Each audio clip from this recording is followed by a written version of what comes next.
Bismillahirrahmanirrahim. Assalamualaikum warahmatullahi wabarakatuh.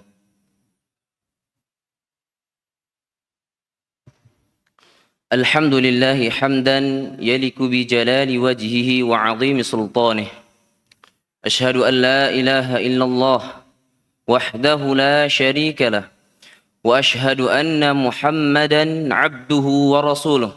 Salawatu rabbi wa salamuhu alaihi wa ala alihi wa ashabihi wa man sara ala nahjihi ila yaumiddin. Amma ba'd. Segala puji bagi Allah Subhanahu wa taala yang telah mencurahkan kepada kita berbagai nikmat dan karunia-Nya yang begitu banyak. Dan nikmat Allah Subhanahu wa taala yang paling besar, yang paling agung yang Allah Subhanahu wa taala berikan kepada kita ialah nikmat keimanan. Nikmat bisa mentauhidkan Allah Subhanahu wa taala. Sebagaimana Allah Subhanahu wa taala mengatakan dalam Al-Qur'an, "Walakinallaha habbaba ilaikumul iman wa zayyanahu fi qulubikum wa karaha ilaikumul kufra wal fusuqa wal 'isyan ulaika humur rasyidun fadlan minallahi wa ni'mah." Akan tetapi Allah Subhanahu wa taala menjadikan kalian cinta terhadap keimanan. Lalu Allah menghiaskan keimanan tersebut di dalam hati-hati kalian. Dan Allah Subhanahu wa taala menjadikan kalian itu benci terhadap kekafiran, kefasikan serta kemaksiatan. Ulaika humur rasyidun. Mereka itulah orang-orang yang mendapatkan petunjuk. Fadlan minallahi wa ni'mah. Itu semua merupakan karunia dan nikmat dari Allah Subhanahu wa taala. Dan juga di antara nikmat yang Allah Subhanahu wa taala berikan kepada kita saat ini ialah nikmat bisa berjumpa dengan bulan Ramadan. Bulan yang dimana di dalamnya Allah bukakan pintu-pintu kebaikan. Allah bukakan di dalam bulan Ramadan ini pintu-pintu surga dan Allah tutup pintu-pintu neraka. Sebagaimana sabda Nabi alaihi salatu wassalam, "Idza jaa Ramadan futihat abwabul jannah wa ghuliqat abwabun nar wa sufidatis syayatin." Ketika datang bulan Ramadan, maka dibukakan pintu-pintu surga dan ditutup pintu-pintu neraka. Dan setan-setan itu dibelenggu di bulan Ramadan. Dan juga di bulan Ramadan, di mana Allah Subhanahu wa taala menjanjikan ampunan bagi siapa dari hamba-hambanya yang mereka berpuasa dalam keadaan mengharapkan pahala dari Allah Subhanahu wa taala. Man shoma ramadhana imanan wa ihtisaban ghufira lahu ma taqaddama min dhanbi. Barang siapa yang berpuasa di bulan Ramadan dalam keadaan dia beriman dan mengharapkan pahala dari Allah Subhanahu wa taala, ghufira lahu ma taqaddama min dhanbi. Diampuni dari dosa-dosanya yang telah berlalu.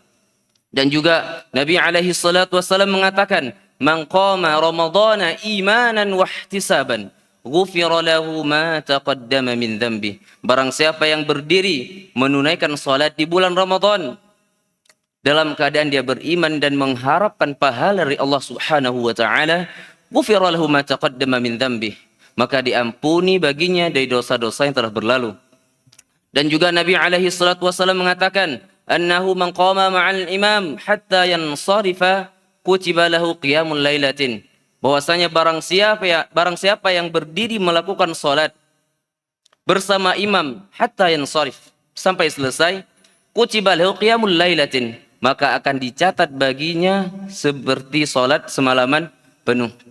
Dan jemaah rahimani wa rahimakumullah, sungguh merugi dengan kerugian yang tidak ternilai, dengan kerugian yang tidak bisa dibayar dengan biaya apapun, kebaikan yang begitu banyak, peluang amalan yang Allah Subhanahu wa taala bukakan, namun amalan tersebut kelak di akhirat Allah jadikan bagaikan debu yang berterbangan. Sebagaimana firman Allah Subhanahu wa taala, "Wa qadimna ila ma 'amilu min 'amalin faj'alnahu haba'an manthura."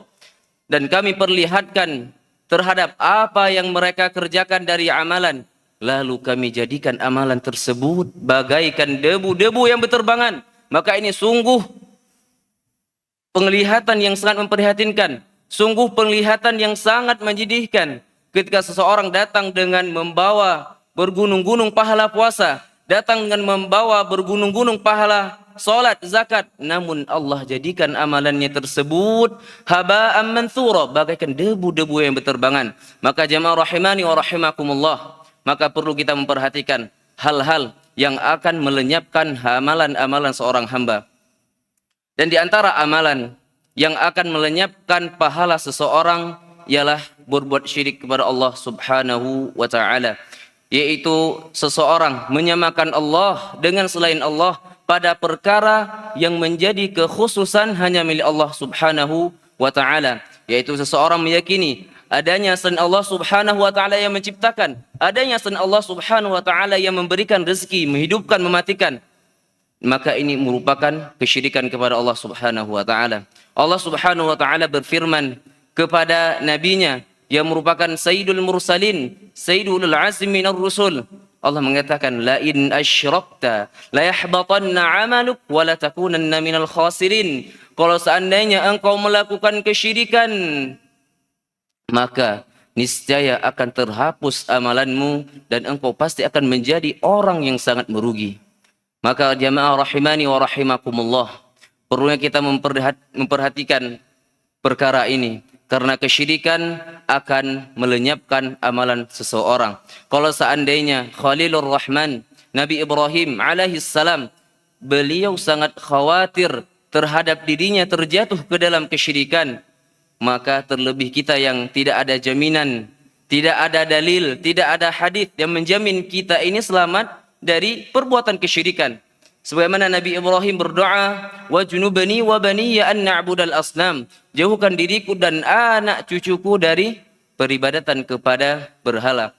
Maka kita lebih pantas untuk sering-sering mengulang doa ini, untuk sering-sering berdoa kepada Allah agar Allah Subhanahu wa taala tetapkan hati kita di atas keimanan kepadanya. Dan juga perkara yang akan menghapus amalan seseorang ialah ar-riya, yaitu seseorang yang ia melakukan amalan, melakukan ibadah dalam keadaan dia ingin dipuji oleh seseorang.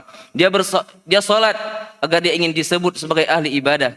Dia bersedekah, melakukan amalan-amalan ibadah lainnya agar disebut sebagai seorang yang taat dalam agamanya. Maka ini merupakan kesyirikan yang Nabi alaihi salatu wasalam sangat khawatir terhadap kesyirikan ini menimpa pada umatnya, dan beliau lebih khawatir daripada fitnah al-Masih ad-Dajjal. Sebagaimana yang datang dalam hadis, Nabi sallallahu alaihi wasallam bersabda, "Ala ukhbirukum bima huwa akhafu alaikum 'indi minal Masih ad-Dajjal?"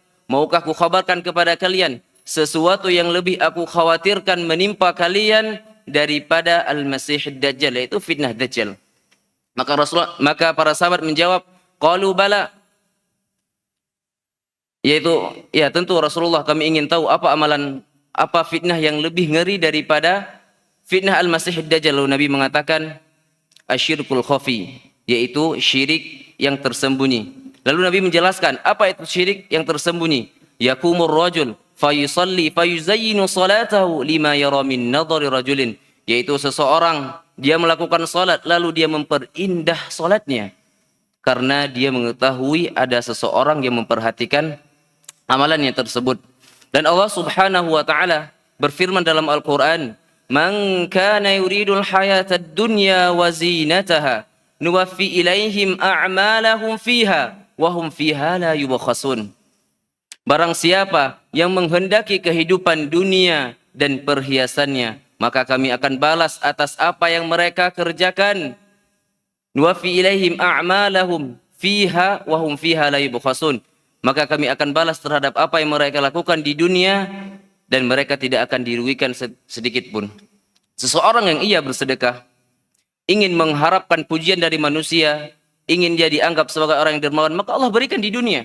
Seseorang yang ia mengaji, memperindah suaranya agar dia dinilai sebagai orang yang fasih dalam membaca Al-Quran, maka Allah akan berikan itu di dunia.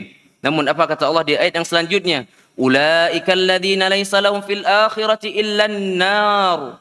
Maka mereka itulah orang-orang yang tidak akan mendapatkan bagian apapun di akhirat illan nar, kecuali neraka. Wa habita ma sana'u fiha wa batilum ma kanu ya'malun. Dan lenyaplah apa yang mereka usahakan di dunia dan batillah apa yang mereka kerjakan di dunia. Maka jamaah rahimani wa rahimakumullah, hendaknya kita senantiasa memperbaiki niat kita. Hendaknya kita senantiasa melihat kepada diri kita, apakah kita telah ikhlas dalam beribadah kepada Allah. Apakah kita membaca Al-Quran, melakukan salat, tarawih, qiyamul lail, karena ingin dipuji oleh orang ataupun karena mengharap wajah Allah Subhanahu wa taala. Dan semoga Allah Subhanahu wa taala memberikan kepada kita hidayah, dan semoga Allah Subhanahu wa taala istiqomahkan kita untuk kita bisa beramal di bulan yang penuh dengan keberkahan ini. Innahu waliyudzalika wal qadiru alaih. Subhanakallahumma wa bihamdik asyhadu an la ilaha illa ant astaghfiruka wa atubu ilaih. Assalamualaikum warahmatullahi wabarakatuh.